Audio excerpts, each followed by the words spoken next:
Assalamualaikum warahmatullahi wabarakatuh.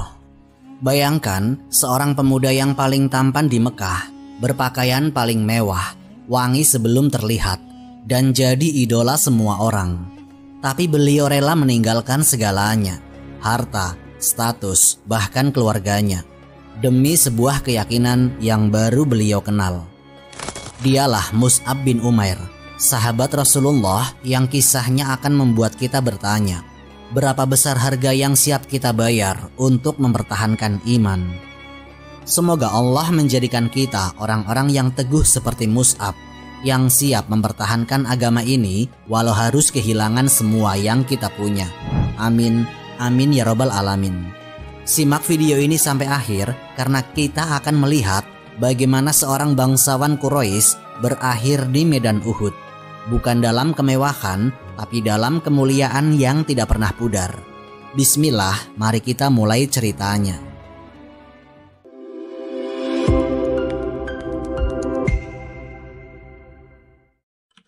Latar belakang kehidupan di Mekah. Pada awal abad ke-7 Masehi, Mekah bukan hanya kota kecil di tengah gurun. Ia adalah simbol perdagangan penting di semenanjung Arabia, tempat kafilah dari Yaman dan Syam bertemu, menukar barang, dan menyebarkan kabar. Di tengah padang pasir yang tandus, Mekah berdiri sebagai pusat ekonomi, sosial, dan keagamaan, sekaligus pusat penyembahan berhala di Jazirah. Setiap tahun, ribuan orang dari berbagai kabilah datang untuk melakukan ritual di sekitar Ka'bah, dan kaum Quraisy memegang kendali penuh atas semua itu. Di antara suku Quraisy sendiri, terdapat pembagian status sosial yang jelas. Beberapa kabilah memiliki peran penting dalam penjagaan Ka'bah dan pengelolaan urusan kota. Salah satu di antaranya adalah Bani Abduddar, keluarga yang memiliki kedudukan tinggi dan dihormati. Dari kabilah inilah lahir seorang pemuda yang kelak namanya akan terpatri dalam sejarah Islam, yaitu Mus'ab bin Umair bin Hashim. Sejak kecil, Mus'ab tumbuh dalam kemewahan. Ibunya, Khunnas binti Malik, adalah wanita bangsawan Quraisy yang terkenal keras, tegas, dan sangat berwibawa. Saking besarnya kekuasaan dan pengaruhnya, keputusan-keputusan di dalam keluarga lebih banyak berada di tangannya daripada di tangan ayah Mus'ab. Riwayat-riwayat menyebut ibunya adalah sosok yang sangat menjaga kehormatan keluarga, bahkan cenderung mengontrol kehidupan anak-anaknya dengan ketat. Hidup Mus'ab di masa mudanya nyaris sempurna dalam ukuran masyarakat Mekah kala itu. Pakaiannya selalu dari bahan yang termahal, didatangkan dari negeri-negeri jauh. Sepatunya, ikat pinggangnya, bahkan minyak wangi yang beliau gunakan adalah barang langka yang dimiliki oleh segelintir orang. Disebutkan, aroma parfum Mus'ab bisa tercium dari jarak yang cukup jauh sebelum sosoknya terlihat. Penampilannya rapi, tutur katanya sopan, dan beliau memiliki pesona yang membuatnya disukai oleh banyak orang, terutama para pemuda yang ingin meniru gayanya dan para gadis yang mengaguminya. Dalam kehidupan sosial Mekah, Mus'ab termasuk bagian dari lingkaran elit anak muda Quraisy. Mereka yang sering hadir di pertemuan-pertemuan penting, duduk bersama tokoh-tokoh berpengaruh, dan menjadi bagian dari generasi penerus bangsawan kota. Banyak yang berasumsi bahwa masa depan Mus'ab sudah pasti. Beliau akan tumbuh menjadi tokoh penting Quraisy, mungkin pemimpin kabilahnya, dan hidup dalam kemewahan hingga akhir hayatnya. Namun di balik segala kemewahan itu, Mekah sebenarnya menyimpan problem besar. Ka'bah yang dulunya dibangun oleh Nabi Ibrahim alaihissalam untuk menyembah Allah semata, kini dipenuhi lebih dari 360 berhala. Keyakinan tauhid telah tergantikan oleh penyembahan kepada patung-patung, batu, dan tradisi-tradisi yang tidak memiliki dasar wahyu. Perdagangan dan politik bercampur dengan agama, dan para pemimpin Quraisy menikmati keuntungan besar dari sistem ini. Di masa inilah seorang pria dari kabilah Quraisy yang lain, yaitu Rasulullah Shallallahu Alaihi Wasallam, mulai menyampaikan ajaran yang sangat mengguncang tatanan kota. Kembali kepada penyembahan kepada Allah semata, meninggalkan berhala, dan hidup berdasarkan wahyu. Dakwah ini awalnya dilakukan secara sembunyi-sembunyi karena tekanan dan ancaman dari para pembesar Mekah begitu kuat. Di antara segelintir orang yang mulai tertarik dengan ajaran ini adalah Mus'ab bin Umair. Dan disinilah awal sebuah perjalanan yang tidak pernah dibayangkan oleh siapapun. Bagaimana mungkin seorang anak muda yang memiliki semua fasilitas duniawi justru rela meninggalkan segalanya demi keyakinan yang baru beliau kenal? Bagaimana mungkin seseorang yang hidupnya dikelilingi kenyamanan memilih jalan yang penuh resiko, kemiskinan, bahkan kematian? Momen perjumpaan Mus'ab dengan Islam akan menjadi titik balik yang membelah hidupnya menjadi dua. Masa kemewahan yang penuh kenyamanan dan masa perjuangan yang penuh pengorbanan. Dan seperti yang akan kita lihat ke depan, keputusan itu bukan hanya mengubah dirinya, tetapi juga memberi pengaruh besar bagi perkembangan dakwah Rasulullah di Madinah, bahkan sampai mengantarkannya kepada akhir yang heroik di medan perang. Masuk Islam dan konsekuensinya. Perubahan besar dalam hidup Mus'ab bin Umair bermula dari sebuah pertemuan yang nyaris tidak terdeteksi oleh mata publik Mekah. Pada masa-masa awal dakwah, Rasulullah Shallallahu Alaihi Wasallam menyampaikan ajaran Islam secara diam-diam, menghindari konfrontasi langsung dengan para pembesar Quraisy yang keras menolak perubahan. Beliau berdakwah dari rumah ke rumah atau di tempat yang sangat tertutup. Salah satunya di rumah Al-Arqam bin Abi Arqam, sebuah titik pertemuan rahasia yang kelak dikenal sebagai Darul Arqam. Mus'ab dengan rasa ingin tahunya yang besar mendengar kabar tentang ajaran baru yang dibawa oleh Rasulullah Shallallahu Alaihi Wasallam. Bukan dari pengumuman terbuka atau pidato di pasar, tetapi dari bisik-bisik yang beredar di kalangan muda Mekah pada waktu itu. Rasa penasaran itu membuatnya ingin tahu lebih banyak, meskipun beliau sadar bahwa langkah ini sangat berisiko. Sebagai anak bangsawan Quraisy, ketahuan mendekati Nabi bisa mencoreng nama keluarganya dan menimbulkan kemarahan ibunya yang sangat berpengaruh. Dalam satu kesempatan, Mus'ab memutuskan untuk datang ke Darul Arqam. Di sana, beliau mendengar Rasulullah Shallallahu Alaihi Wasallam membaca ayat-ayat Al-Quran dan menjelaskan tauhid, bahwa hanya Allah yang berhak disembah tanpa sekutu, tanpa perantara berhala. Pesan ini sederhana tapi menghantam langsung ke jantung keyakinan Mus'ab. Riwayat menyebutkan begitu mendengar ayat-ayat Al-Quran, hatinya mulai luluh dan beliau langsung menyatakan keislamannya. Yang membuat keputusan ini sangat besar adalah timingnya, bahwa Mus'ab masuk Islam ketika jumlah kaum muslimin masih sangat sedikit. Mereka yang beriman pada awal ini disebut as-sabiqunal awalun, atau golongan orang yang pertama-tama menerima Islam. Keutamaan mereka besar, tapi konsekuensinya sangatlah berat. Setiap orang Quraisy yang masuk Islam di tahap ini harus siap menanggung ejekan, tekanan sosial, bahkan siksaan fisik. Bagi Mus'ab, masalahnya lebih rumit. Beliau bukan hanya orang biasa, tapi anak dari salah satu wanita paling berpengaruh di Mekah. Ibunya dikenal sebagai sosok yang sangat tegas dan tidak segan menggunakan kekayaannya untuk mengendalikan anak-anaknya. Kabar tentang keislaman Mus'ab akhirnya sampai juga ke telinganya. Reaksi Khunas binti Malik sangat keras. Ia menganggap Mus'ab telah mengkhianati agama nenek moyang dan mempermalukan keluarga di hadapan Quraisy. Tanpa ragu, ia memerintahkan Mus'ab dikurung di dalam rumah.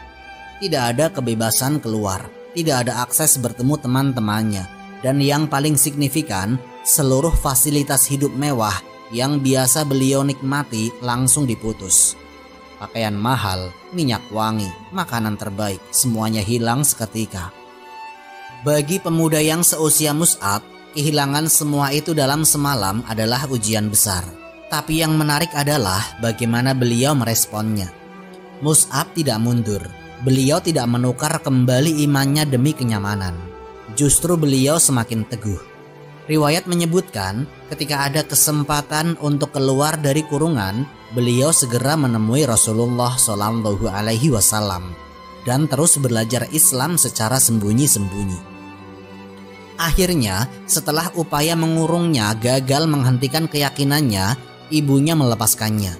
Tapi dengan konsekuensi berat. Mus'ab tidak lagi mendapat nafkah, tidak lagi dianggap sebagai bagian penuh dari keluarga. Beliau keluar dari rumah tanpa membawa harta, tanpa pakaian mewah, bahkan dalam kondisi yang membuat banyak orang tidak mengenalinya lagi. Pemuda yang dulunya dikenal sebagai ikon kemewahan Mekah, kini berjalan dengan pakaian sederhana, kadang tambalan di sana-sini. Perubahan ini membuat sebagian orang Quraisy terkejut. Mereka yang mengenal Mus'ab sejak kecil tidak menyangka bahwa pemuda itu akan rela meninggalkan semua kemewahan demi keyakinan barunya. Bagi sebagian orang, ini dianggap kegilaan. Bagi orang beriman, ini adalah bukti kekuatan iman yang luar biasa. Ujian yang dihadapi Mus'ab di Mekah bukan hanya soal kehilangan harta, tapi juga kehilangan status sosial. Dalam masyarakat Quraisy, status adalah segalanya. Namun Mus'ab menunjukkan bahwa keteguhan iman jauh lebih berharga daripada semua itu. Inilah yang membuatnya menjadi teladan bagi generasi muslim setelahnya. Bahwa iman yang benar harus siap dibela walau harus kehilangan segalanya. Perjalanan Mus'ab setelah ini akan membawanya keluar dari Mekah menuju sebuah kota yang kelak menjadi pusat peradaban Islam. Tapi sebelum itu terjadi, beliau harus menjalani misi yang tidak kalah berat, yaitu menjadi duta pertama Rasulullah di Madinah. Dan di sanalah keahliannya dalam berdakwah dan penguasaannya terhadap Al-Quran akan mengubah arah sejarah. Misi dakwah di Madinah. Sekitar tahun ke-11 kenabian, suasana dakwah di Mekah semakin sulit. Tekanan dari Quraisy meningkat, dan jumlah muslim di kota itu tidak berkembang signifikan. Pada saat yang sama, ada kabar menggembirakan datang dari arah utara, dari sebuah kota yang bernama Yatsrib, yang kelak dikenal sebagai nama Madinah. Yatsrib saat itu adalah kota yang terbagi menjadi dua kelompok besar, yaitu dari suku Aus dan Khazraj. Keduanya keturunan Arab yang telah lama bertikai. Di kota itu juga tinggal komunitas Yahudi yang memiliki pengaruh ekonomi dan agama. Konflik antara Aus dan Khazraj berlangsung turun-temurun, dan masyarakat setempat mulai jenuh dengan pertikaian itu. Ketika mendengar kabar tentang seorang nabi dari keturunan Arab yang membawa ajaran untuk mempersatukan manusia di bawah tauhid, sebagian penduduk Yatsrib merasa ini bisa menjadi solusi yang mereka tunggu. Pada musim haji, sekelompok orang dari Yatsrib datang ke Mekah. Mereka bertemu Rasulullah, mendengar ayat-ayat Al-Quran, dan mereka langsung terkesan. Pertemuan ini melahirkan Baiat Aqobah pertama, sebuah perjanjian awal antara sekelompok penduduk Yatsrib dengan Rasulullah untuk memeluk Islam dan tidak menyekutukan Allah. Namun, mereka juga meminta seseorang yang bisa mengajarkan Islam lebih dalam di kota mereka. Rasulullah Shallallahu Alaihi Wasallam akhirnya memutuskan untuk mengutus Mus'ab bin Umair sebagai mu'alim atau guru dan dai pertama di Madinah. Keputusan ini bukan tanpa alasan. Mus'ab dikenal cerdas, santun, dan memiliki pemahaman mendalam terhadap Al-Quran. Karakter pribadinya yang tenang namun tegas membuatnya bisa masuk ke berbagai kalangan tanpa memancing permusuhan. Ini adalah tugas strategis, karena sebelum hijrah besar-besaran ke Madinah, umat Islam harus punya basis yang kuat di sana. Sesampainya di Yatsrib, Mus'ab mulai dakwahnya dengan pendekatan yang bijak. Beliau tinggal di rumah As'ad bin Zurarah, salah satu tokoh Khazraj yang telah masuk Islam. Dari rumah inilah Mus'ab mengatur langkah-langkah dakwahnya. Beliau tidak langsung mengadakan pertemuan besar, tetapi fokus pada mengajarkan Al-Quran dan menjelaskan prinsip-prinsip Islam kepada kelompok kecil, sambil membangun hubungan baik dengan masyarakat setempat. Salah satu momen penting terjadi ketika Mus'ab berhasil mengislamkan Sa'ad bin Mu'adz, pemimpin suku Aus. Sa'ad bin Mu'adz awalnya menolak kehadiran Mus'ab. Bahkan beliau datang dengan maksud untuk menghentikan dakwah Mus'ab. Namun Mus'ab dengan tenang memintanya duduk dan mendengarkan ayat-ayat Al-Quran terlebih dahulu. Begitu mendengar bacaan itu, hati Sa'ad mulai luluh. Dan akhirnya beliau langsung memeluk Islam. Dan sebagai pemimpin suku, keputusannya sangat berpengaruh besar. Banyak anggota sukunya ikut masuk Islam setelahnya. Selain Sa'ad, Mus'ab juga berhasil mengislamkan tokoh-tokoh penting lain seperti Usaid bin Hudair yang juga berpengaruh di kalangan Aus. Dengan bergabungnya kedua tokoh ini, jalan dakwah di Madinah semakin terbuka lebar. Jumlah muslim di kota itu meningkat pesat, bahkan lebih cepat daripada di Mekah. Mus'ab tidak hanya mengajarkan agama, tetapi juga membentuk pola ibadah dan kehidupan sosial umat Islam di Madinah. Beliau mengajarkan mereka sholat berjamaah, membaca dan menghafal Al-Quran, serta prinsip ukhuwah Islamiyah. Inilah pondasi awal masyarakat Islam Madinah, pondasi yang kelak akan menjadi kekuatan besar setelah Rasulullah hijrah. Hasil kerja Mus'ab sangat signifikan. Ketika musim haji berikutnya tiba, jumlah muslim dari Yatsrib yang datang ke Mekah meningkat drastis. Mereka datang bukan sekedar untuk berhaji, tetapi juga untuk memberikan baiat yang lebih kuat kepada Rasulullah, yang dikenal sebagai Baiat Aqobah kedua. Baiat ini mencakup komitmen untuk melindungi Rasulullah jika beliau hijrah ke Madinah. Semua ini tidak lepas dari peran Mus'ab. Dalam waktu kurang dari setahun, beliau berhasil mengubah Yatsrib dari kota yang penuh konflik menjadi calon pusat kekuatan Islam. Tidak berlebihan jika dikatakan bahwa keberhasilan hijrah dan berdirinya masyarakat Islam di Madinah adalah hasil kerja dakwah yang sabar, strategis, dan penuh pengorbanan dari Mus'ab bin Umair. Setelah tugasnya di Madinah dianggap berhasil, Mus'ab kembali ke Mekah untuk melaporkan perkembangan kepada Rasulullah SAW. Beliau kembali bukan sebagai pemuda bangsawan yang dicabut kemewahannya, tetapi sebagai seorang dai sukses yang membawa kabar gembira. Islam kini memiliki basis kuat dan hijrah besar-besaran bukan lagi mimpi. Namun perjalanan Mus'ab belum berakhir. Tidak lama setelah hijrah Rasulullah ke Madinah, situasi menuntutnya untuk turun ke medan perang, dan di sanalah ujian terbesarnya menunggu. Peran di Perang Uhud. Tahun ketiga Hijriah, suhu politik antara Madinah dan Quraisy kembali memanas.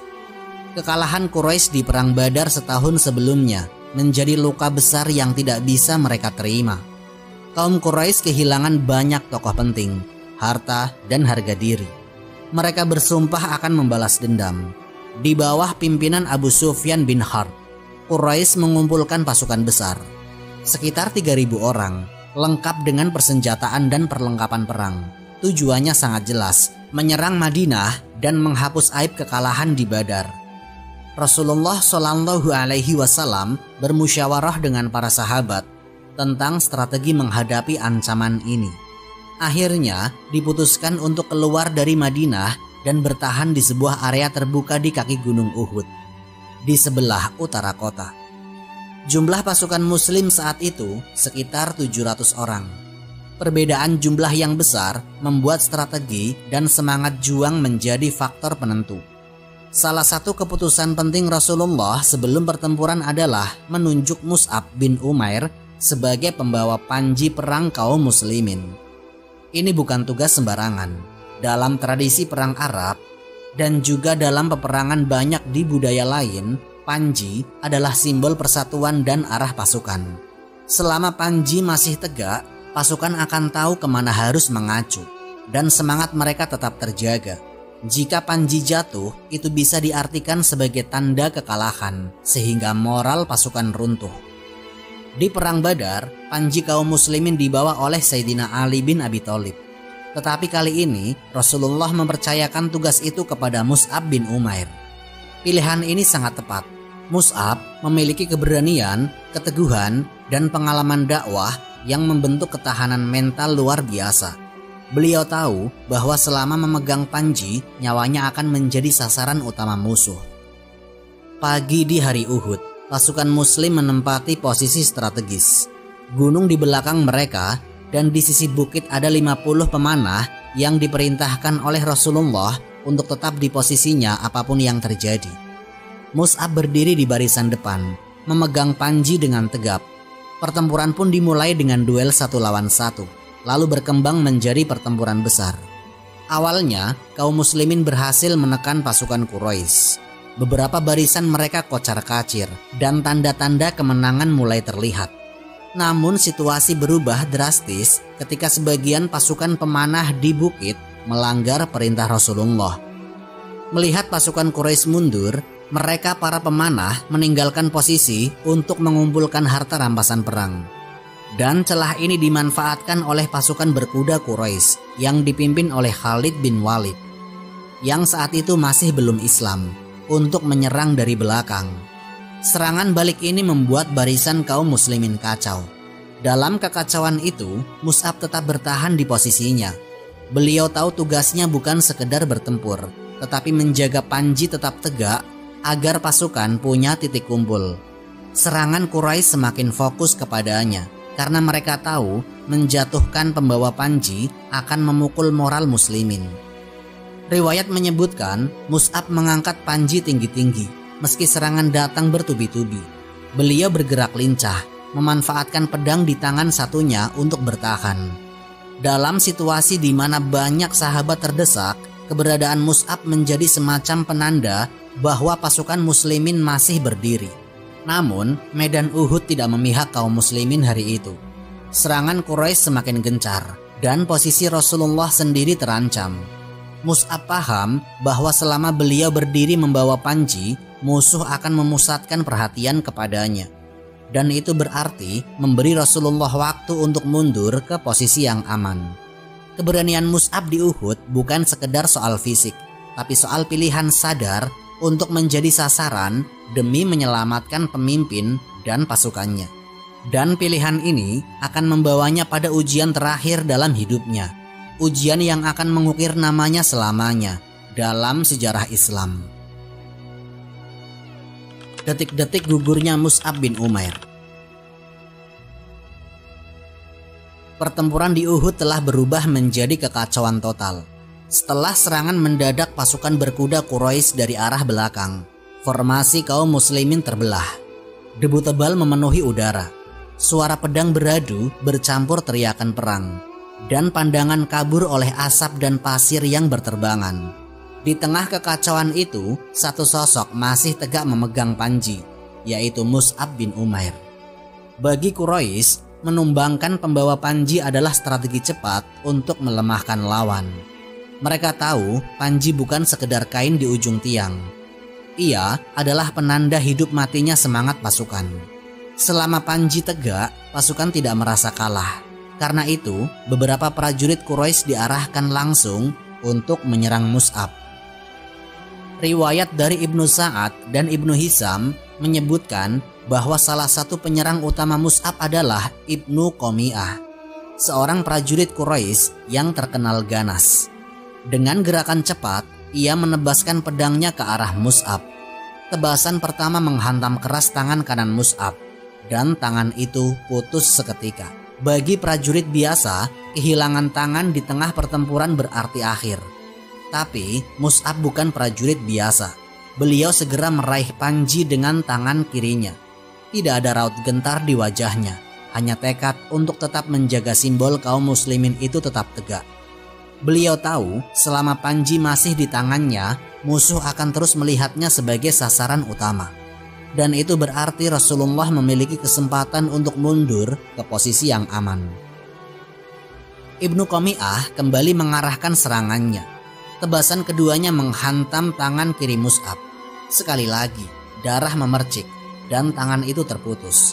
Panji seharusnya jatuh, tapi Mus'ab dengan sisa tenaga dan kedua lengannya yang kini tidak lagi sempurna memeluk panji itu erat-erat di dadanya. Bayangkan situasinya. Beliau berdiri di tengah hujan pedang dan tombak, dengan tubuh yang sudah kehilangan kedua tangan, namun masih berusaha mempertahankan sehelai kain yang menjadi simbol pasukan Islam. Ini bukan hanya keberanian fisik, tapi keberanian yang lahir dari keyakinan bahwa misi ini lebih besar daripada hidupnya sendiri. Ibnu Qami'ah kemudian memberikan pukulan terakhirnya yang menghantam Mus'ab hingga beliau tersungkur. Tubuhnya jatuh, namun Panji tetap berada dalam pelukannya. Di titik inilah Mus'ab gugur sebagai syahid. Tapi kematiannya bukan akhir dari perjuangan hari itu. Justru kematiannya memainkan peran strategis yang besar. Ketika Mus'ab jatuh, Ibnu Qami'ah lalu berteriak kepada pasukan Quraisy bahwa Rasulullah telah terbunuh. Teriakan ini menyebar cepat di medan perang, membuat pasukan Quraisy sempat lengah. Mereka mengira misi utama telah tercapai. Padahal Rasulullah masih hidup dan telah bergerak menuju posisi aman bersama beberapa sahabat. Artinya, pengorbanan Mus'ab berhasil mengalihkan perhatian musuh dari Rasulullah pada saat paling kritis. Dalam kekacauan dan jarak pandang terbatas, tubuh Mus'ab yang memeluk Panji menjadi umpan yang membuat musuh salah mengira. Secara tidak langsung, beliau menyelamatkan nyawa Rasulullah dan memberi kesempatan pasukan Muslim untuk mengatur ulang posisi. Para sahabat yang selamat dari Uhud kelak menceritakan keberanian Mus'ab dengan penuh rasa hormat.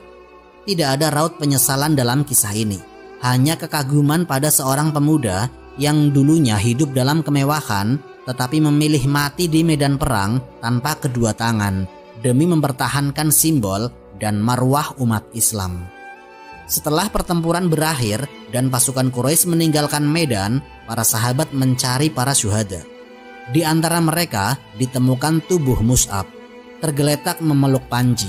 Wajahnya menghadap ke arah musuh, seakan beliau gugur dalam posisi siap bertahan sampai nafas terakhirnya. Namun, perjuangan Mus'ab tidak berakhir di situ. Cara pemakamannya justru menjadi pelajaran abadi bagi umat. Pemakaman mengharukan. Pertempuran di Uhud telah selesai. Pasukan Quraisy meninggalkan medan dan keyakinan bahwa mereka telah membalas dendam atas kekalahan di Badar. Bagi kaum muslimin, hari itu meninggalkan luka mendalam. 70 sahabat gugur sebagai syuhada, termasuk Hamzah bin Abdul Muthalib, singa Allah, dan Mus'ab bin Umair, pembawa panji perang. Ketika Rasulullah Shallallahu Alaihi Wasallam dan para sahabat kembali ke medan untuk mencari korban yang gugur, pemandangan memilukan tersaji di hadapan mereka. Tubuh-tubuh para syuhada terbaring di tanah, sebagian mengalami luka parah, dan sebagian besar tanpa bekal harta. Di antara jasad itu ditemukan Mus'ab bin Umair. Beliau tergeletak memeluk Panji yang beliau jaga sampai nafas terakhirnya. Bagi para sahabat yang mengenalnya sejak di Mekah, pemandangan ini sangat mengguncang hati. Mereka mengingat Mus'ab yang dulu dikenal sebagai pemuda termewah di kota, pakaian terbaik, minyak wangi termahal, dan penampilan yang selalu rapi. Tapi kini tubuhnya terbujur kaku hanya dengan sehelai kain sederhana sebagai kafan. Riwayat sahih menyebutkan kain kafan Mus'ab begitu pendek sehingga tidak bisa menutupi seluruh tubuhnya. Jika kain itu ditarik untuk menutupi kepalanya, kakinya terbuka. Jika ditarik ke arah kakinya, kepalanya terbuka. Para sahabat kebingungan karena tidak ada kain lain yang bisa digunakan. Rasulullah kemudian memberikan instruksi yang sederhana namun penuh makna. Tutuplah kepalanya dan letakkan itkir pada kakinya. Maka kain itu dipakai menutupi kepala Mus'ab, sementara bagian kakinya ditutup dengan rumput yang tersedia di medan perang. Bagi Rasulullah, pemandangan ini bukan sekedar kehilangan seorang sahabat, tapi kehilangan seorang pejuang yang pernah meninggalkan seluruh kenyamanan hidup demi iman. Dalam beberapa riwayat disebutkan, Rasulullah berdiri di sisi jenazah Mus'ab dan berkata kepada para sahabat tentang perbedaan antara kehidupan Mus'ab di masa lalu dan keadaannya saat wafat.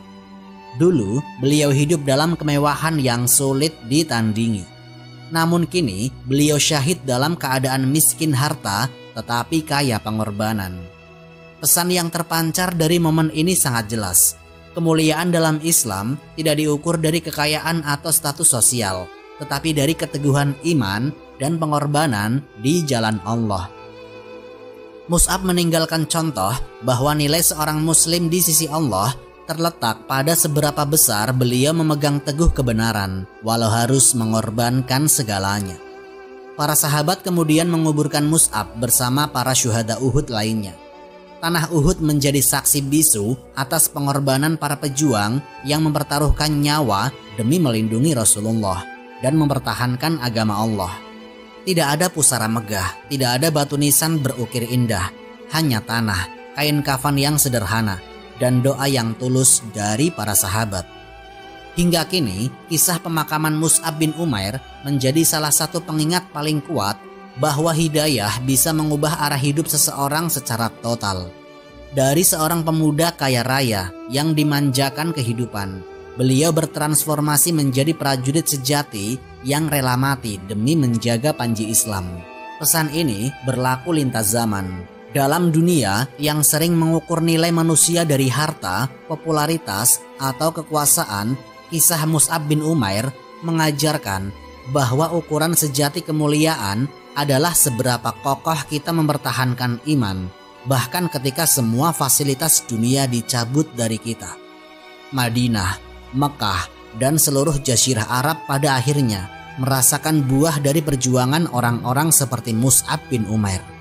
Meski jasadnya telah lama terkubur di tanah Uhud, semangatnya tetap hidup dalam setiap langkah dakwah, dalam setiap perjuangan menegakkan kebenaran, dan dalam setiap hati yang menolak untuk tunduk pada kebatilan. Sahabat baca cerita yang dirahmati Allah. Dari kisah Mus'ab kita belajar bahwa hidayah itu mahal, dan yang menerimanya harus siap membayar harganya.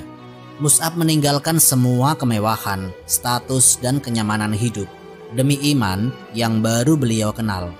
Beliau tunjukkan bahwa iman itu bukan hanya di mulut, tapi dibuktikan dengan pengorbanan. Di Madinah, beliau buktikan bahwa dakwah itu butuh kesabaran dan strategi. Di Uhud, beliau buktikan bahwa amanah lebih berharga daripada nyawa. Bahkan ketika kedua tangannya sudah putus, panji Islam tetap beliau peluk sampai akhir. Dan saat dimakamkan, tubuhnya hanya dibungkus selembar kain yang terlalu pendek. Rasulullah mengajarkan bahwa kemuliaan itu bukan diukur dari harta, tapi dari keteguhan hati di jalan Allah. Jadi, kalau hari ini kita merasa kehilangan sesuatu karena mempertahankan iman, ingatlah Mus'ab bin Umair. Karena kehilangan di dunia, kalau karena Allah, sejatinya adalah kemenangan yang sejati. Semoga kisah ini memberikan manfaat dan menjadi pengingat bagi kita semua untuk terus memperbaiki diri serta meningkatkan ketaatan kepada Allah Subhanahu wa Ta'ala. Lebih dan kurangnya mohon dimaafkan. Yang benar datangnya dari Allah Subhanahu wa Ta'ala. Hilaf atau keliru itu datangnya dari saya pribadi sebagai manusia biasa. Sampai jumpa di kisah-kisah inspiratif berikutnya. Akhirul kalam, wassalamualaikum warahmatullahi wabarakatuh.